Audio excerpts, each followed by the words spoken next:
வணக்கம், நான் மருத்துவர் மேனகா. cervical spondylosis சொல்லக்கூடிய கழுத்து வலினால இன்னைக்கு பார்த்தீங்கன்னா நிறைய பேர் கஷ்டப்பட்டுட்டு இருக்காங்க. நம்ம கிளினிக்ல கழுத்து வலினால ஒரு பேஷண்ட் வந்து ட்ரீட்மெண்ட் எடுத்துக்கிட்டாங்க. ட்ரீட்மெண்ட் முடிஞ்ச பிறகு அவங்க எப்படி வந்து அதை ஃபீல் பண்றாங்கன்றத நம்ம அவங்க கிட்ட கேட்டு தெரிஞ்சுக்கலாம். ஹாய் மேம், உங்க பேர் மேம்? எங்க இருந்தீங்க? என்ன கம்ப்ளைண்ட்காக வந்துருந்தீங்க?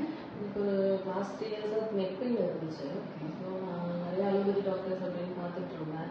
அது எதுவுமே எனக்கு இப்போதைக்கு செட் ஆகிற மாதிரி தெரியல. ஸோ இந்த ஹாஸ்பிட்டல் பற்றி என் ஹஸ்பண்ட் தான் ரெஃபர் பண்ணாங்க. சரி ஒன்ஸ் வந்து பார்க்கலாம் அப்படின்றதுக்காக வந்திருந்தேன். இதை பார்த்ததும் ட்ரீட்மெண்ட் பண்ணணும், ஒரு 11 டேஸ்க்கு தெரப்பி பண்ணணும்னு சொல்லியிருந்தாங்க.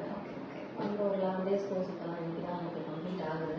அதுலேயுமே எனக்கு கொஞ்சம் நிறைய டிஃப்ரென்ஸ் தெரியுது. இதுக்கு முன்னாடி நெக்கில் வந்துட்டு ரொம்ப ஒரு மாதிரி எந்த ஒரு ஒர்க்கும் பண்ண முடியாதனால இப்போ பெயின்லாம் கொஞ்சம் ரிலீவ் ஆகிருக்கு. இன்டர்னல் மெடிசன்ஸும் நீங்கள் கண்டினியூ பண்ணிக்கலாம், கம்ப்ளீட்டாக இது சரியாயிடும்.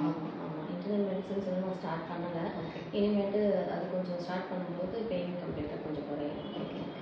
எக்ஸ்டர்னல் எடுத்துக்கிட்ட வரைக்கும் உங்களுக்கு பெயின் எப்படி மேம்? பெயின் கம்ப்ளீட்டாக இப்போ எனக்கு ட்ராவலே பண்ண முடியாது. நான் ஏன்னா மதுரைப்பட்டிலேருந்து இங்கே வந்து போகணும் அப்படின்னாலே எனக்கு பெயின் வந்துடும் எப்படி இருந்தாலும்.